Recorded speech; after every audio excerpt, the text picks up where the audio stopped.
One of the craziest stories in all of the Bible is when Jesus finds out that one of his closest friends has died. And in fact, in John chapter 11, we find the shortest verse in all of the Bible, 2 words, Jesus wept. And so Jesus goes to figure out what happened to his friend Lazarus. He goes to Lazarus's grave and he commands the people to roll the stone away. And then in verse 43, he speaks this. It says, Jesus called out in a loud voice, "Lazarus, come out." The dead man came out, his hands and feet wrapped with strips of linen and a cloth around his face. Jesus said to them, "Take off the grave clothes and let him go." The crazy thing is that Jesus had risen Lazarus from the dead, but he was still dressed like he was dead. They had still wrapped the body because he was dead. They placed him in the tomb, but now that he was alive, he didn't need those grave clothes anymore. And the truth is the same for you and me, that Jesus has given us new life.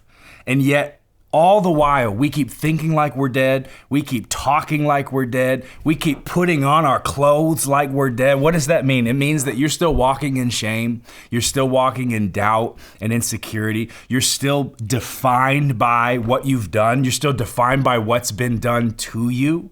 But what does Jesus command Lazarus to do? Take off those clothes. Those are for a dead man, not a living man.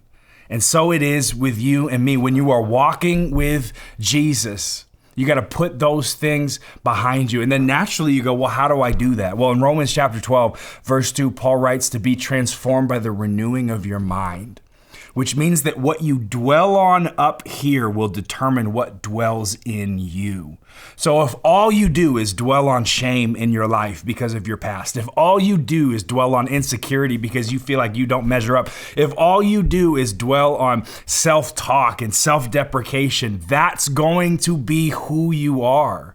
But that's not the new you in Jesus. God has given you a new life. And what does he command you to do? Take off those grave clothes. You're not dead, you are alive. And so my question for you is simply this. Does the way that you think about you align with the way that God thinks about you?